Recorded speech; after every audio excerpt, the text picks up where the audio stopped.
This week on Physio Foundations, I'm talking to the other half of Perraton Physio, Zuzana Perraton, about her pathway as a sports physiotherapist, an educator and a clinical researcher.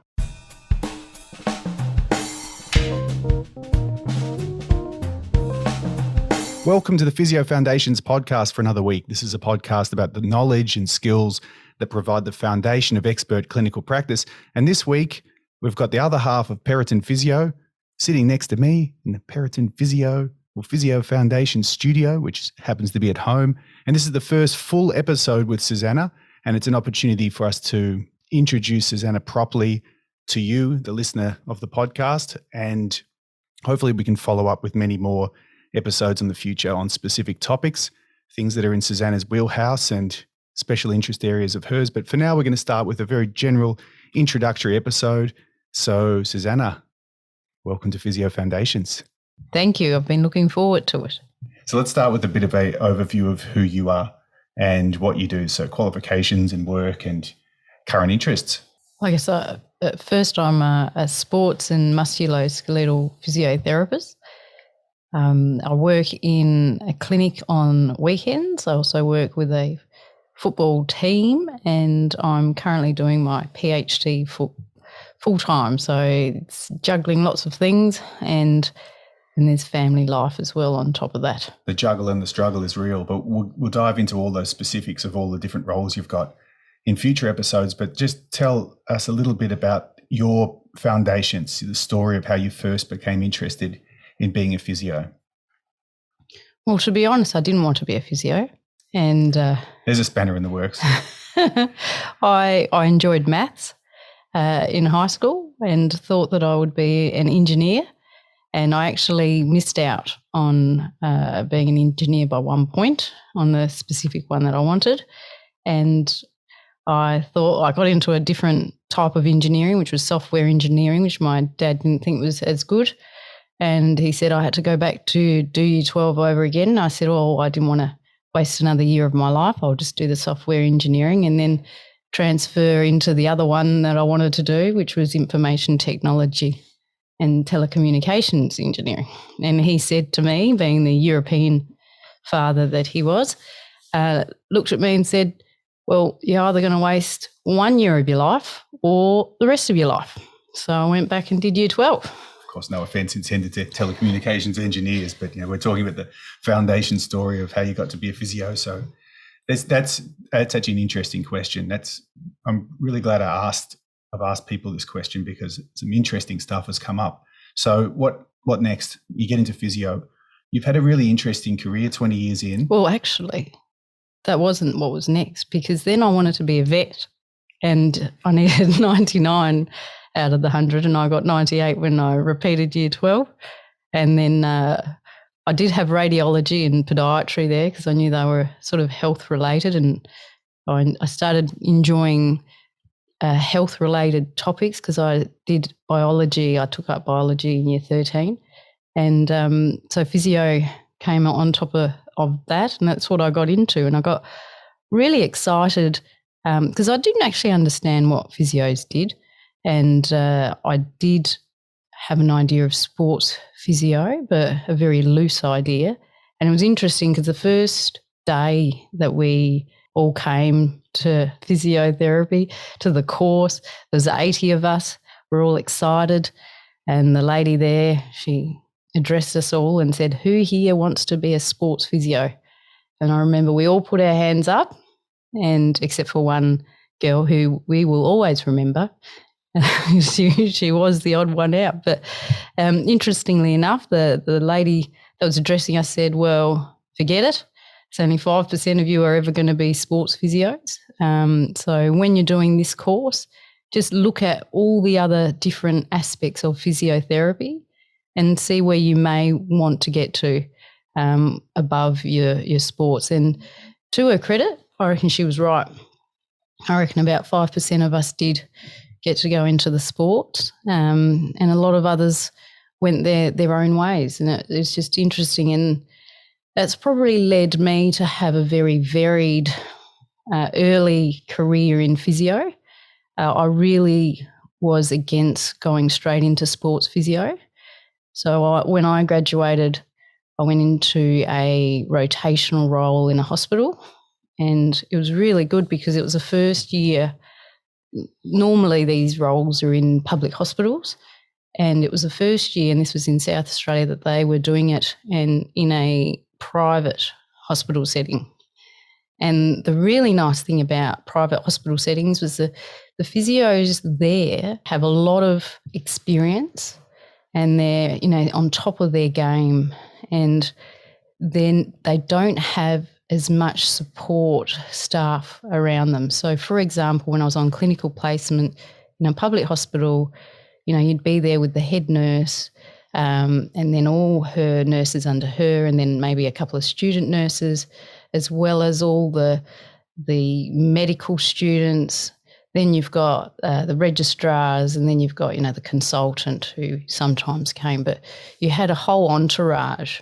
And I remember my first day, and I was doing neurophysiotherapy, and the first patient, this is when I had my first job, had just had some sort of brain surgery. And it was me, the head physio, and the surgeon. And that was it. And it was really interesting because, the other physio, the head physio who took me under my wing because I was the new grad rotational, she just taught me everything. And we had that time, and it was really, really, really nice. And I was able to do those rotational work, and it got me to realise, you had a couple of weeks in neuro, you then had a couple of weeks in orthopaedics, you had a couple of weeks in women's health, and you were supported. And I think as a new grad, that's really, really important in your first line of work, is to really make sure what support you do have, because you learn a lot in university and you think that that's a lot. You think, wow, my mind is bursting at the seams. I cannot fit any more knowledge. But once you graduate, I had one tutor actually say it to me. They said, it's actually once you graduate, that's when you start learning. Because really then it's all up to you. And so you've really got to make sure that first leap into the workforce, that you're supported. I did do that for a year, and then I went into a private setting because I thought, look, I wouldn't mind doing some musculoskeletal in a private setting, and I was given the opportunity. So my colleague said, come and work with us. We've got plenty of room for you. And he said that, I said, well, will I have support? He goes, well, you definitely will have support because you'll be working with me. You'll be in my branch, in my little bit of the clinic. And as I started, he worked Monday, Wednesday, Friday, and I worked Tuesday, Thursday. And we were the only physios in this little clinic. And and that's all. And it was very, very disappointing. But being such a junior, it was very hard to, bring it up. How do you bring that up? So really, I think getting into that workforce, make sure you are supported, because if you're not, it is very uncomfortable and hard to then change it. So mentoring and support are fundamental when you graduate as a part of your pathway. And there's two really nice examples of an opportunity where you had lots of mentoring and support in a rotating role, and then an example of where you had some support promised to you and it wasn't all it was cracked up to be. So what are some other pitfalls that early career clinicians or new grads should look out for? And I guess thinking more, but you've had lots of private practice and sports roles. So what are you looking for in those roles as an early career clinician? I guess one of the things, particularly in private practice, because it can be like when you're in a hospital, you have access to people. They're all around you. You're not in a closed room.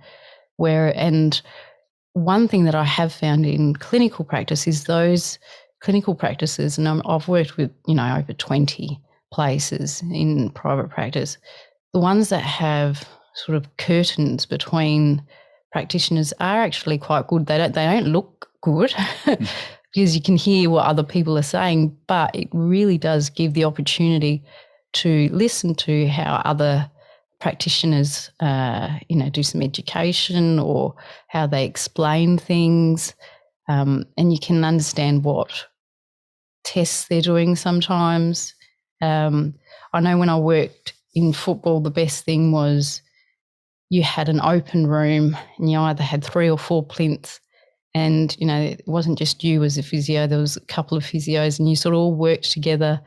And it was nice because you got to, A, look at how other people were working, but B, you could talk about it as well. And, what was the goals and, what were the test results, so if they had any imaging, etc. So you got to learn a lot in that way. Whereas in private practice, sometimes you can feel really isolated, particularly when you're in a room that has a door and, and you can't hear anything else. It's really nice for the privacy for the patient, but then for you to, if you're not sure of something, for you to go ask someone, you actually have to really make it obvious that you got to leave the room. Then you got to find a colleague and say, look, I'm not sure what I'm doing here. Can you give me some help? It just makes it a bit too obvious, so then you tend not to do it.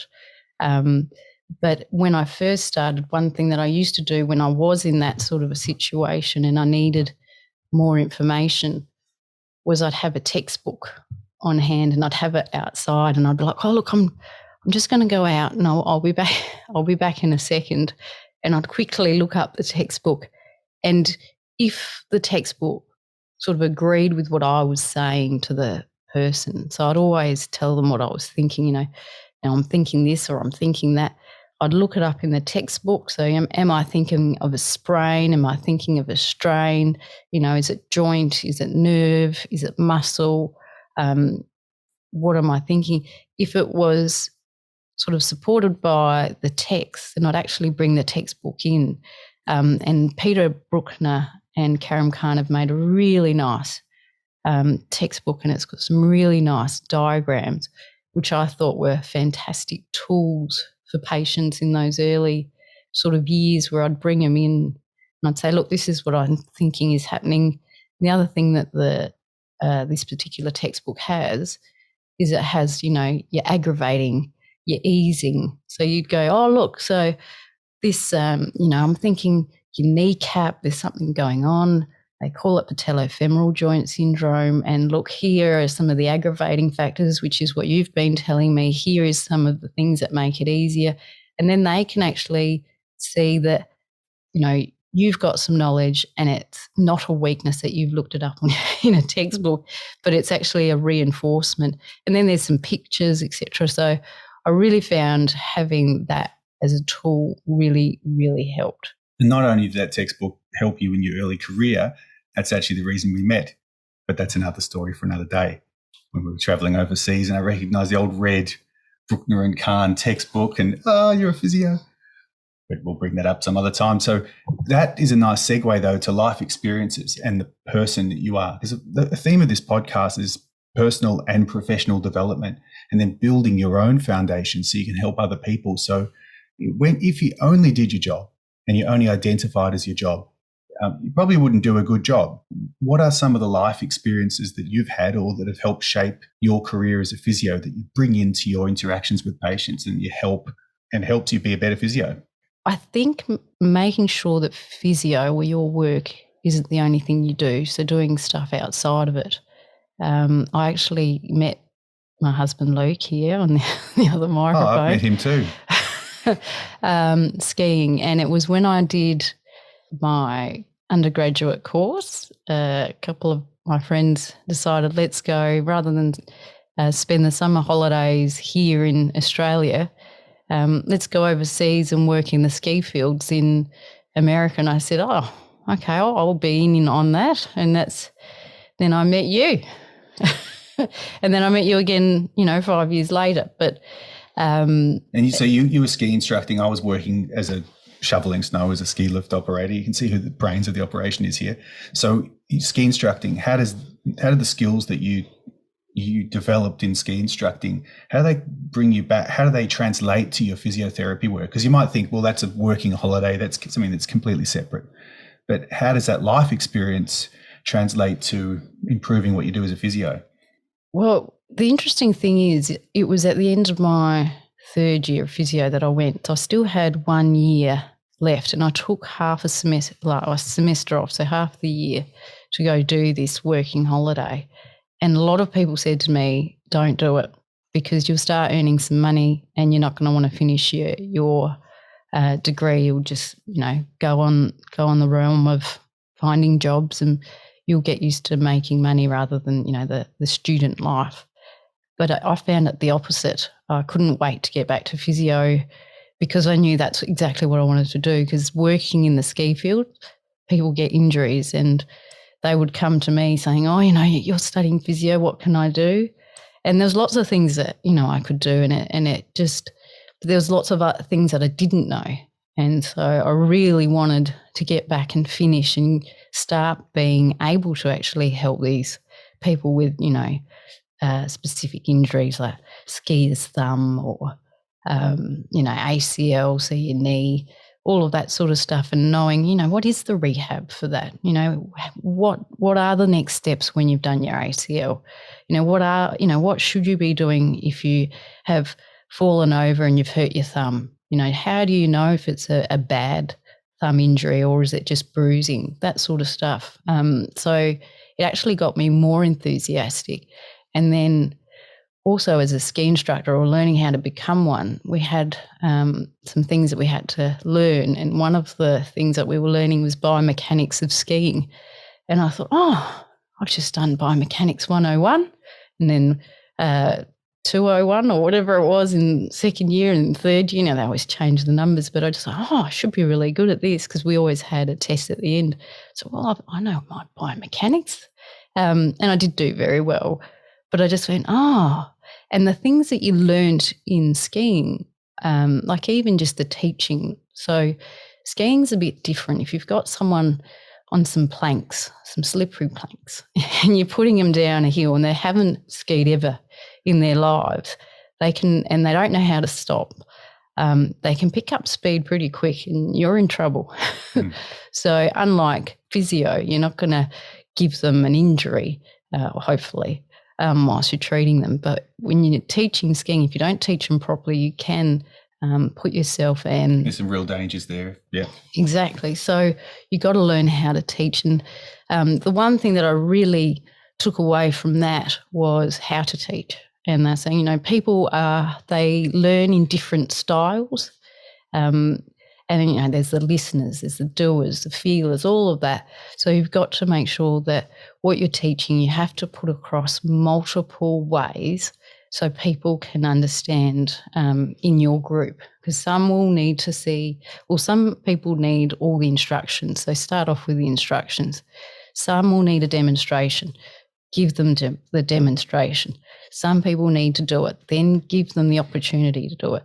And then some people really like the feedback. So then give them the feedback and then go again. So then you're catering to a lot of people in their learning styles. And as a physio, when you're teaching people exercises, that's what I do is, I tell them the exercise, I show them the exercise, I give them some practice time, and then I give them feedback. And I get a lot of people that come back and they'll tell me things about the exercises.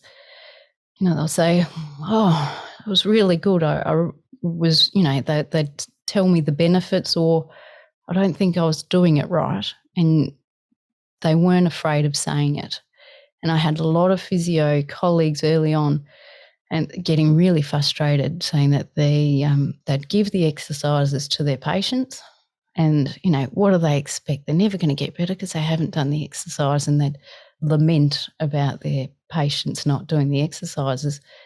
But at the same time, they'd just tell them the exercises and off they went. They didn't give them the opportunity to practice it. They didn't spend the time to actually teach it properly. And I thought, reassess that they can do them, ask opportunities to ask questions, all those important things. Yeah. Exactly, because there'll be some people that's all they need.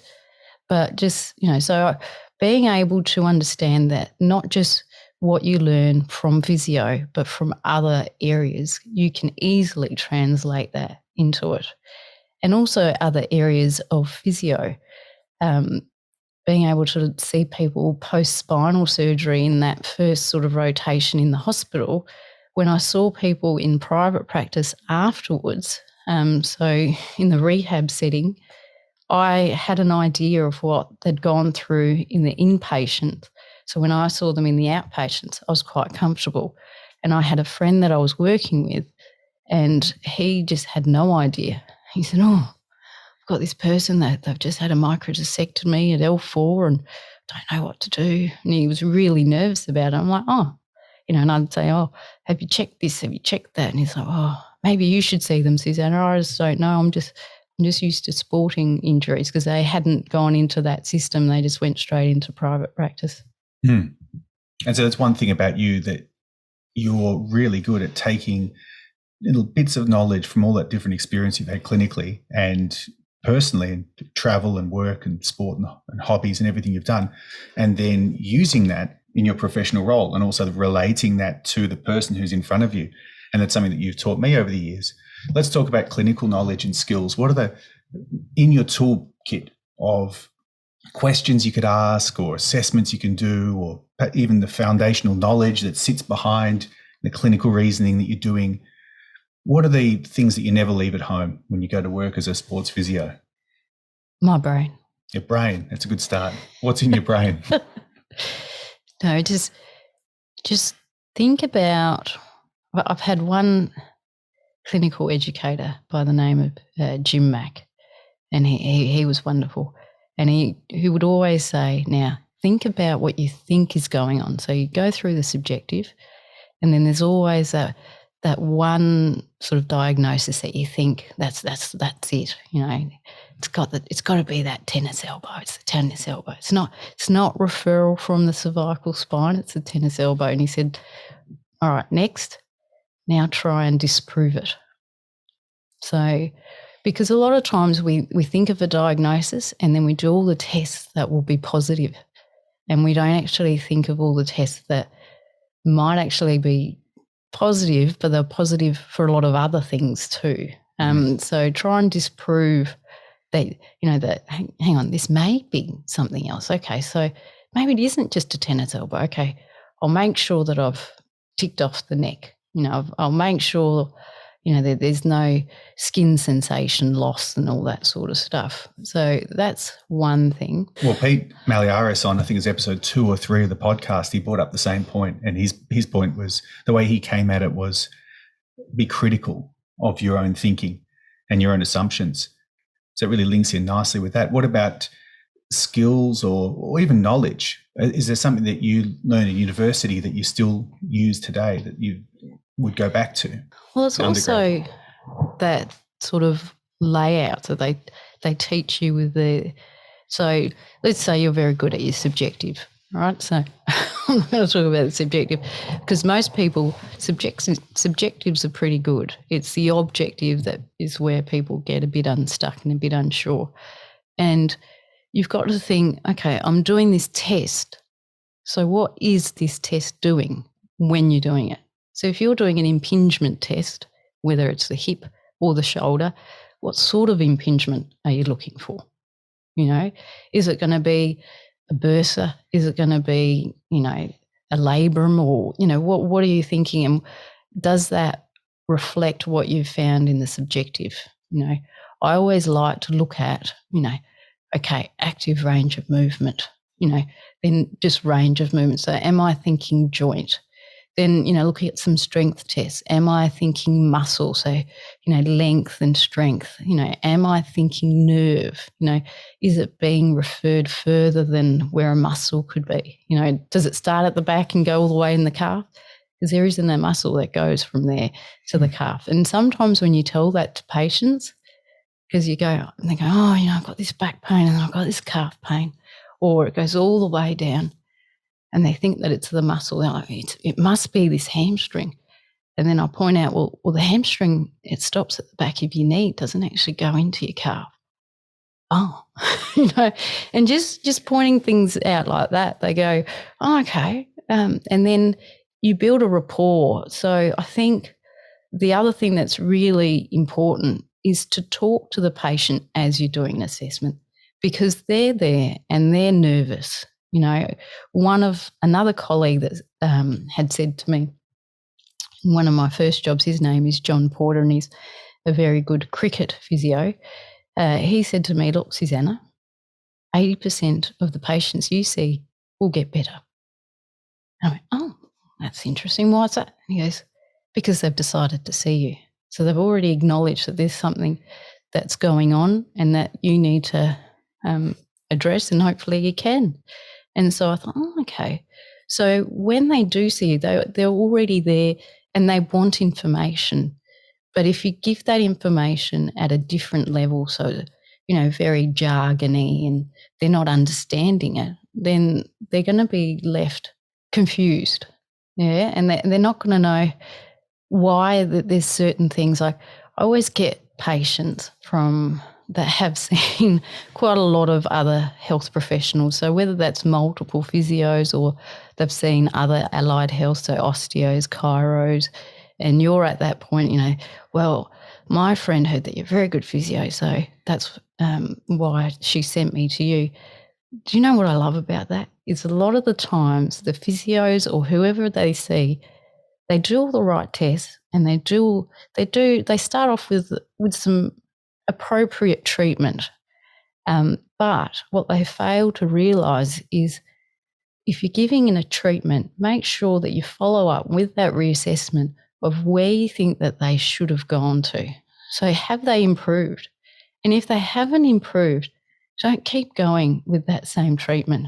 I mean, the other day I had someone who was actually a friend of mine said, oh, this patient went in to see this professional, let's call him a professional, and they're on their 4th visit, and it's a mother and daughter, and the person was seeing the daughter. And she gets into the clinic and she said, oh, I hope he doesn't do that same treatment again because it's not working. And the secretary said, well, make sure you tell him that and, start going on to another pathway. Anyway, she came out, they paid for the same treatment. So, well, why didn't you tell him? Oh, just couldn't. So really make sure that, and that's why they then come and see me, is because they end up getting frustrated. So number one is, if you give a treatment, make sure you understand where you want that treatment to go. And if it doesn't go in the direction that you want it to, or you're expecting it to, think of a different way of looking at it. Think of your differential diagnosis. The other thing is, this may be the opportunity, if it's not behaving how you're expecting it to, that you may need to refer on. And that's a really, really important thing. I mean, I had someone who had some knee pain. We did a whole bunch of work, and I thought, oh, maybe this is just bony bruising, because he had landed heavily on it.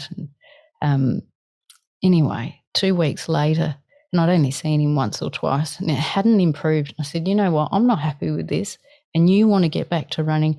We have settled it down because we're thinking, let's just think it's bony bruising. It hadn't settled down, so we had to refer him off, and then he got some imaging, and we were right. I'm not going to say what he had, but he needed to go further on into the other referral. So physiotherapy at that point was not going to help him. So making sure that if something is not behaving the way it should, think of other things. I'll put your answer under the broad category of the answer to the question of, what are the most important foundational knowledge and skills, in your opinion, for a physio, under diagnostic reasoning. But then I'd also say relating what you're thinking to the person in front of you and meeting them on their terms, the terms they understand. And then when you're doing that, you can identify if the person is frustrated because they've come to a crossroad or they've already had some treatments in the past that have failed, and then you can avoid repeating those. So that's a really interesting and good answer to the question I've been asking everybody. So let's move to the final question I have. Now, we're going to go into more of your interests in future episodes, but just let's talk about research. You've been an active researcher since 2009, publishing papers. You're doing your PhD at the moment. As a clinician, why are you interested in research? I think all clinicians should be interested in research, let's be honest, because it helps support what you're doing. People want to know that your treatment is appropriate, and of course work cover and all those sorts of things definitely want to make sure that you're doing the right thing. But for me, I got burnt out. So I was in a clinical practice and I was working with a football team, and this particular football team needed, if anyone was injured, their players needed to be seen before the weekend, even if you were booked out, and I was always booked out. So there goes my lunch, and there goes, my last appointment, and then another one after that, another one after that. Plus then you have to do case notes. So I ended up getting burnt out because I just couldn't handle the hours. I couldn't contain them. And I ended up seeing one of my friends, Dr. Saravana Kumar, in his office in the Allied Health, International Centre for Allied Health Evidence. That's the one. We worked there together for a while. We did. And I saw him, and he was getting a bit frustrated because he said, I need some research assistants, but, they're very hard to find because they need to have their masters, and we're not going to train anyone up if they haven't got their masters. And I said, well, I've got my masters because, he was one of the ones that taught me. And I said, I'd be interested. And he goes, okay. But we were good friends, and he thought I was just joking.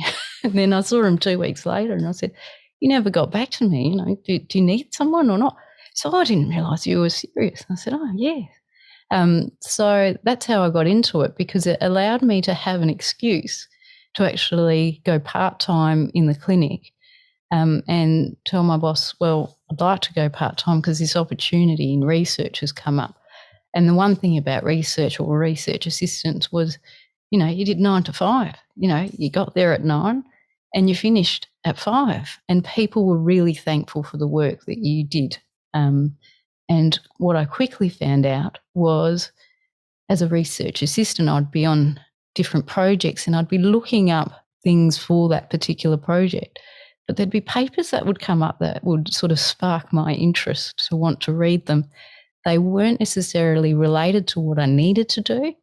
But I did have the time to, quickly skim through them. And that is so valuable because in clinical practice, you just do not have that opportunity. You just don't, articles don't just get flown in your face all the time, whereas in research, they're just always there, and you have the opportunity to have a quick look and then get back on task. And so what I found was doing part-time clinical and part-time research, the clinical practice really sort of helps you define the clinical questions that you want to get answered. And the research really helps you to know what research there is out there to help answer your question or understand the gap in the research and how you need to sort of put it to what's in front of you. So knowing that research is very streamlined. And the biggest thing that I learned was about evidence-based practice is a lot of people think that evidence-based practice is you do what the evidence tells you to do. But it's got dimensions to it. So it has been defined with, you've got the evidence there, what the research is telling you. But you've also got your individual. So your individual may be one of those outliers that was in the research that wasn't reported or they didn't really talk about. The researchers, you don't know, they might have fumbled through some of their statistics. The other thing is the clinical experience, and that's what one of my mentors, and I know I'm name dropping, but James Schomburg, because I think he's fabulous, he was really, really good. And he said, something that you could do is, a case audit go through. So he had a really nice system which would go up, you categorize all your patients, and you could go back and look at all the people would say, I don't know, low back pain, and you could see how many times you saw them and if you discharged them or not. So you could actually see how effective you were. But it also, so that clinical practice is really important. And that's something, clinical experience, and that's something as a new grad you need to develop on. And as a new grad, the best thing about that cohort is a lot of the research, and that's what the universities do is so a lot of the times they'll know more than the clinicians that they're working with in terms of what's the latest. And that's a huge strength.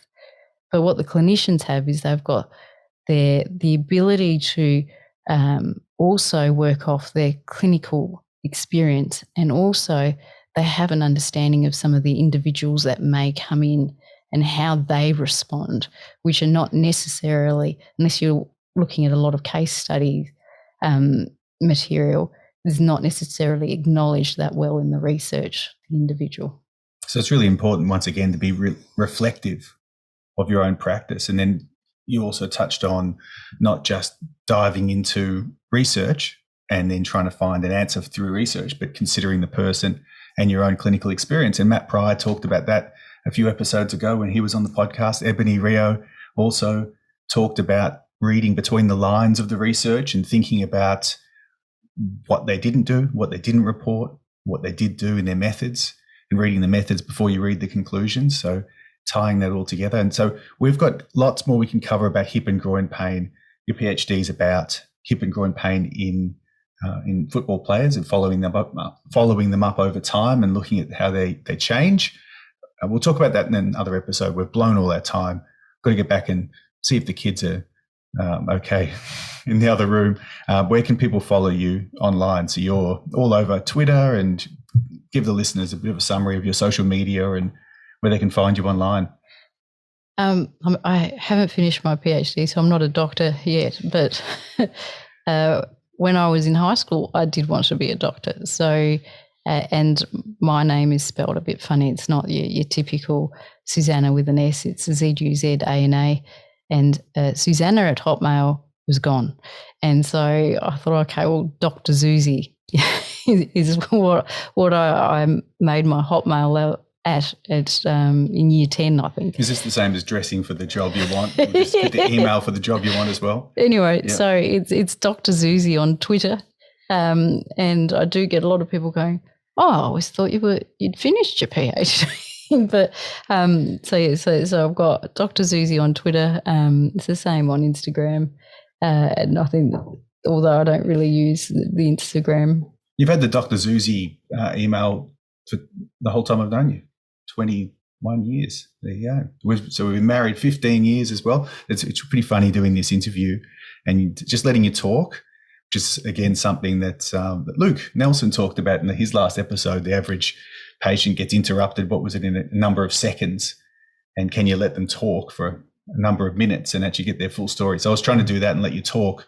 And it's really funny hearing all these stories in a formal podcast interview and all these times we've shared together.